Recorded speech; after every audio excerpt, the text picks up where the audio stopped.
Chapter 3. Not all that Mrs. Bennet, however, with the assistance of her 5 daughters, could ask on the subject was sufficient to draw from her husband any satisfactory description of Mr. Bingley. They attacked him in various ways, with barefaced questions, ingenious suppositions, and distant surmises, but he eluded the skill of them all, and they were at last obliged to accept the second-hand intelligence of their neighbour, Lady Lucas. Her report was highly favourable. Sir William had been delighted with him. He was quite young, wonderfully handsome, extremely agreeable, and, to crown the whole, he meant to be at the next assembly with a large party. Nothing could be more delightful. To be fond of dancing was a certain step towards falling in love, and very lively hopes of Mr. Bingley's heart were entertained.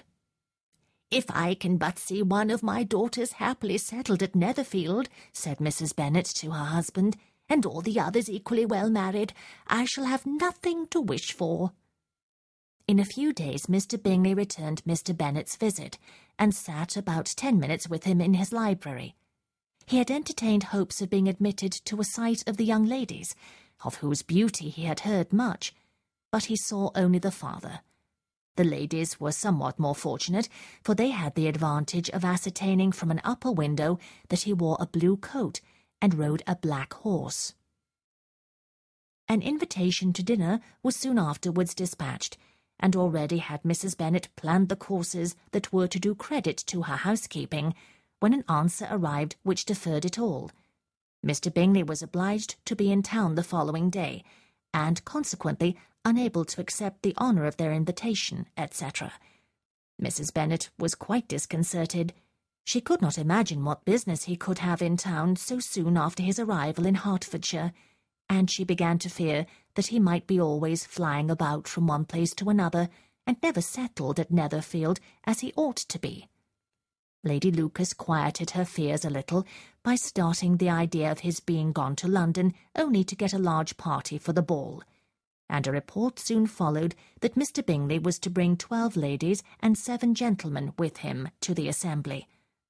The girls grieved over such a number of ladies, but were comforted the day before the ball by hearing that instead of 12 he brought only 6 with him from London, his 5 sisters and a cousin, and when the party entered the assembly room it consisted of only 5 altogether: Mr. Bingley, his 2 sisters, the husband of the eldest, and another young man. Mr. Bingley was good-looking and gentlemanlike. He had a pleasant countenance, and easy, unaffected manners. His sisters were fine women, with an air of dedicated fashion. His brother-in-law, Mr. Hurst, merely looked the gentleman. But his friend, Mr. Darcy, soon drew the attention of the room by his fine tall person, handsome features, noble mien, and the report which was in general circulation within 5 minutes after his entrance of his having 10,000 a year. The gentlemen pronounced him to be a fine figure of a man. The ladies declared he was much handsomer than Mr. Bingley, and he was looked at with great admiration for about half the evening, till his manners gave a disgust which turned the tide of his popularity, for he was discovered to be proud, to be above his company, and above being pleased, and not all his large estate in Derbyshire could then save him from having a most forbidding, disagreeable countenance, and being unworthy to be compared with his friend. Mr. Bingley had soon made himself acquainted with all the principal people in the room. He was lively and unreserved, danced every dance, was angry that the ball closed so early, and talked of giving one himself at Netherfield. Such amiable qualities must speak for themselves. What a contrast between him and his friend! Mr. Darcy danced only once with Mrs. Hurst, and once with Miss Bingley, declined being introduced to any other lady, and spent the rest of the evening in walking about the room, speaking occasionally to one of his own party. His character was decided. He was the proudest, most disagreeable man in the world, and everybody hoped that he would never come there again. Amongst the most violent against him was Mrs. Bennet, whose dislike of his general behaviour was sharpened into particular resentment by his having slighted one of her daughters. Elizabeth Bennet had been obliged, by the scarcity of gentlemen, to sit down for 2 dances, and during part of that time Mr. Darcy had been standing near enough for her to hear a conversation between him and Mr. Bingley, who came from the dance for a few minutes to press his friend to join it. "Come, Darcy," said he, "I must have you dance. I hate to see you standing about by yourself in this stupid manner. You had much better dance." "I certainly shall not. You know how I detest it, unless I am particularly acquainted with my partner. At such an assembly as this, it would be insupportable. Your sisters are engaged, and there is not another woman in the room whom it would not be a punishment to me to stand up with." "I would not be so fastidious as you are," cried Mr. Bingley, "for a kingdom. Upon my honour, I never met with so many pleasant girls in my life as I have this evening, and there are several of them you see uncommonly pretty." "You are dancing with the only handsome girl in the room," said Mr. Darcy, looking at the eldest Miss Bennet. "Oh, she is the most beautiful creature I ever beheld. But there is one of her sisters sitting down just behind you, who is very pretty, and I dare say very agreeable. Do let me ask my partner to introduce you." "Which do you mean?" And turning round, he looked for a moment at Elizabeth, till, catching her eye, he withdrew his own, and coldly said, "She is tolerable, but not handsome enough to tempt me. I am in no humour at present to give consequence to young ladies who are slighted by other men. You had better return to your partner and enjoy her smiles, for you are wasting your time with me." Mr. Bingley followed his advice. Mr. Darcy walked off, and Elizabeth remained with no very cordial feelings toward him. She told the story, however, with great spirit among her friends, for she had a lively, playful disposition which delighted in anything ridiculous. The evening altogether passed off pleasantly to the whole family.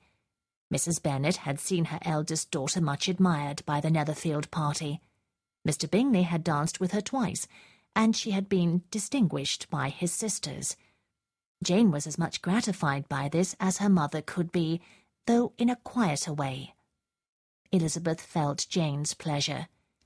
Mary had heard herself mentioned to Miss Bingley as the most accomplished girl in the neighbourhood, and Catherine and Lydia had been fortunate enough never to be without partners, which was all that they had yet learnt to care for at a ball.